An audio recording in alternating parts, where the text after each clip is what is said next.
Hey, what's up? Tim Humphreys here, and today I'm going to be talking about my GoPro to Instagram workflow.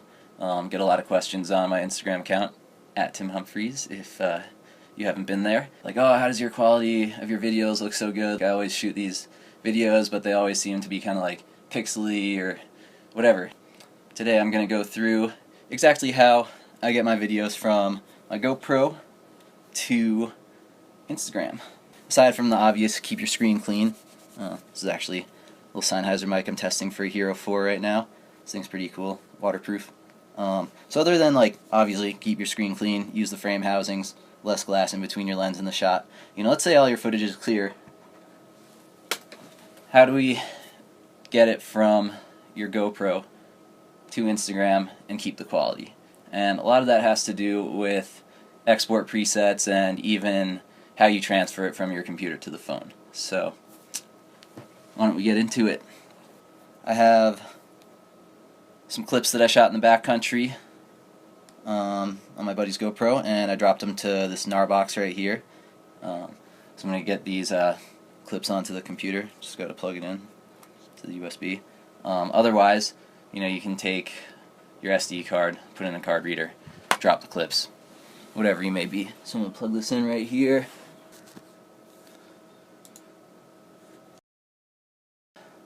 Let's go to our folder in the NAR box. Got these 3 clips that I shot. We were out snowmobiling, camping in the backcountry, built a little jump. So I got some shoveling, a selfie clip. What else do I have? A little snowmobile ride up.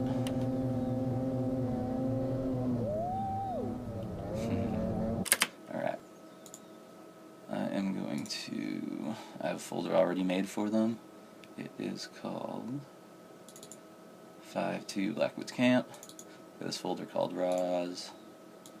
And I'm just going to copy these guys over from the NAR box to the RAWs. So, or you could just do it from your SD card in the DCIM folder.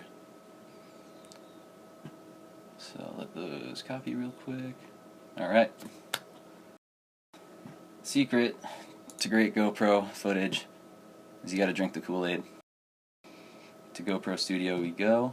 You can get it for free on the GoPro website. Take all these clips, drop them into the left-hand pane. Let's hide that for a second. Let's set an export folder.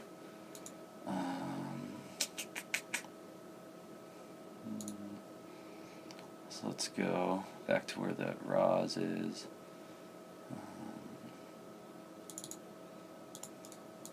Let's make one and call it selects.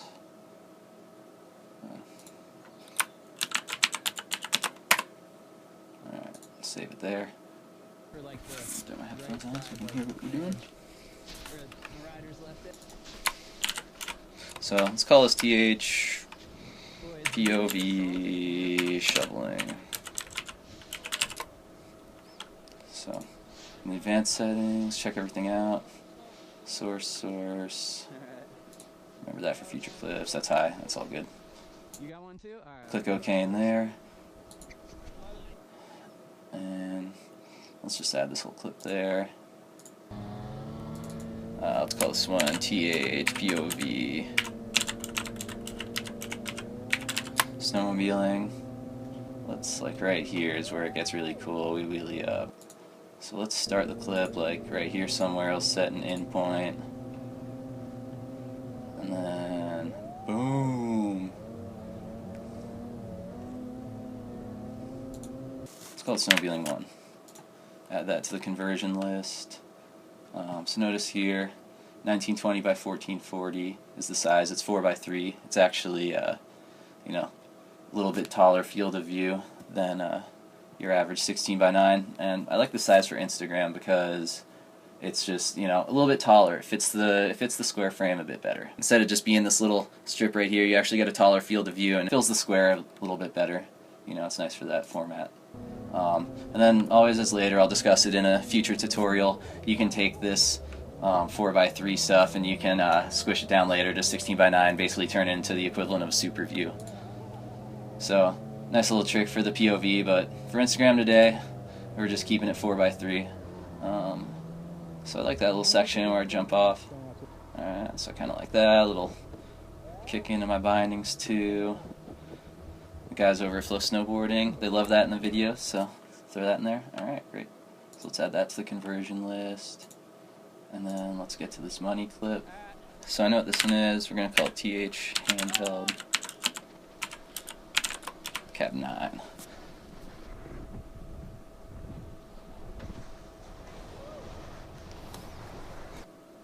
Not too bad for being May 1st. Add that to the conversion list. And let's hit convert. And now as you can see, all around in this zone right here, they're converting. So we're going to wait for that to finish.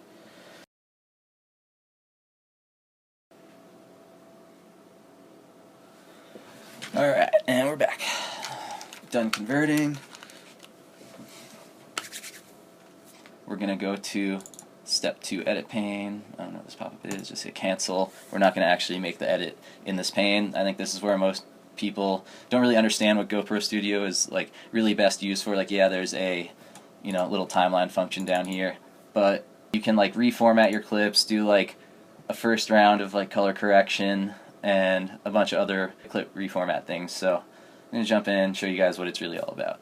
Basically, we're in the step 2 edit pane, and then we have all the clips that we converted are now here. So there's the 4 little shot sections. So what I like to do with this is, especially on the Hero 5, notice how it's kind of orangey-ish right here. Sometimes when I'm filming on the snow, it comes out a little hot, so let's cool it down. Feeling kind of, let's cool it off on a hot day. Maybe that's a little too cool. Can't be too cool for school. All right. Then let's maybe add a little contrast. Drop the exposure just a tad because it looks kind of hot there. And then actually the saturation could maybe even come down just a little bit. Alright. The easy thing about GoPro Studio is you can actually then copy these settings over to the other clips. So you just highlight this first clip, hit the shortcut Apple C or Control C, and then as long as you have the same or similar lighting on the rest of the clips, you can just run them down the line. So you can just paste it, paste it, paste it, and then boom, we're looking pretty good. And then you can even keep adjusting from there. Maybe this one, even a little bit less saturation. And I kind of like scrubbing through and just seeing, what needs what. This one looks pretty good. Those colors look pretty good. Great. So now that you did that color correction, it actually saves it to like the metadata of the clip or some sort of thing like that. You don't need to re-export, nothing. You don't even need to save it. Once you do that color correction, you can just exit out. And then anytime if you want to change it, you can take all the clips you want to change and just get to the step 2 edit pane and drop them all into this pane right here on the side, and then you can just go through and recolor correct them, copy paste the settings. I don't think it doesn't really work when you select all of them. I think you got to go through one by one, but it's good anyways because you want to look at all of them, make sure they're alright.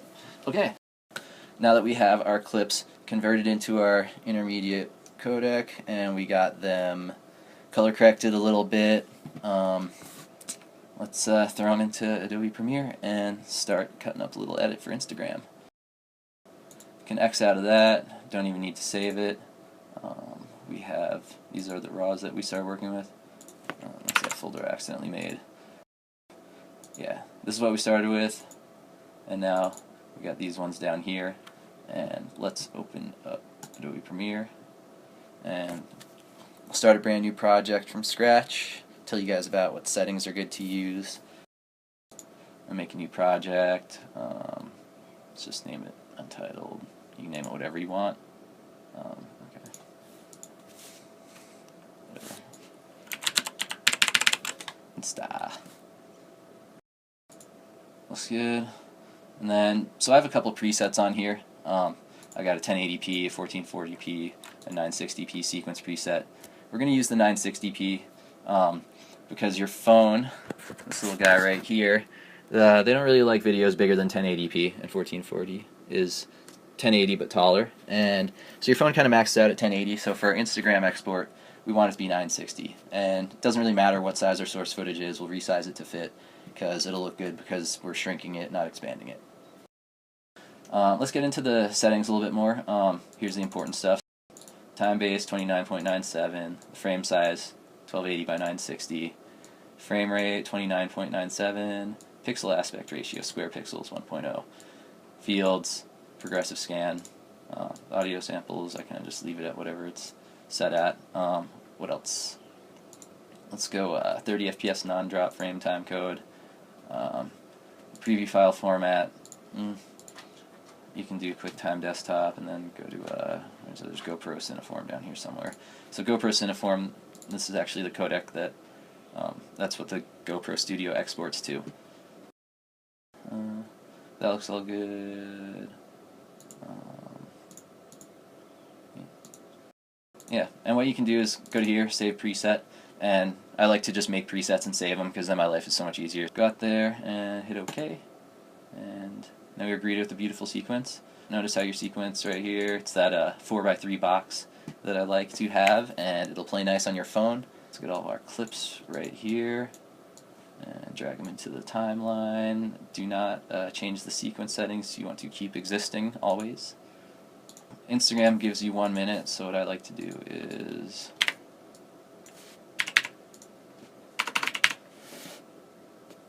do that and select the marker by hitting M on my timeline, so that's where I know the end of what I have is. Right click, scale the frame size, so that way it's not all zoomed in. So I'm just going to condense all this stuff as much as I can. Cut it down, kind of just go through and whittle it away until I got an official edit. I want to make some more space in the timeline to slow-mo this Cab 9 clip right here when I hit the jump.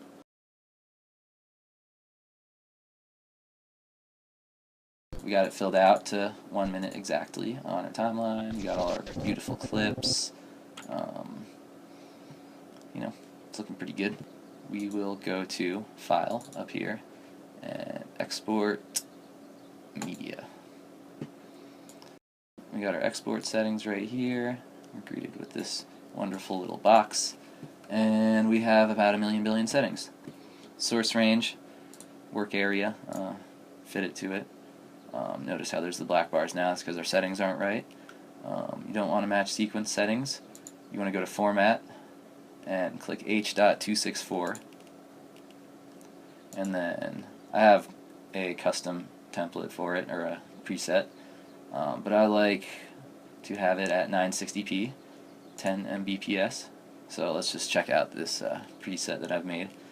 Export video, export audio, in the video settings, 1280 by 960, frame rate 2997, square pixels, like the baseline 4.2 for these two. I think if you set it too high, your phone might not accept it. And then down here I like to do VBR2 pass, so variable bitrate, 10 on the quality target bitrate and maximum, and then keyframe distance doesn't really matter. The audio stuff isn't really as important. It's mainly just this stuff up here in the basic video setting box, and then your bitrate settings. So if your bitrate's too low, then the file size will be smaller, but the quality won't be very good. Right here you can see we got 72 megabytes. That's pretty good for 1 minute video. It's still pretty decent quality. And the VBR2 pass takes a little longer to encode, but it's a little bit cleaner video. And then, what did I just do? I just screwed something up. Let's just go back to my preset again. That's why I love the preset so much. So once you make it, you can always go and save the preset. It's these little buttons up here. That's it for my settings, and we just need to choose a export location. I'll throw it in my Instagram video folder. I got a lot of these. 2017 Insta 72 Cabnon Self Blackwoods or whatever. Oh my god, I don't know what all that stuff is. Okay, and then hit save, and we just grip and rip the export button right here. Wait for that to finish. Done converting. Let's check it out real quick, see how it looks. This is the slushiest shit ever. Yeah. I need to drop in from like so much lower. Dude, I went huge. Yeah? Drop!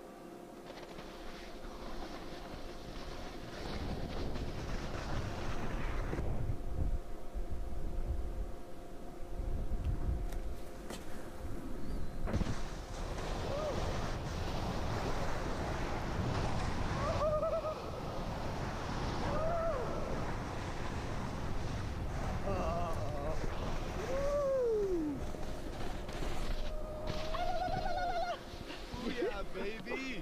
Oh, You! just like that.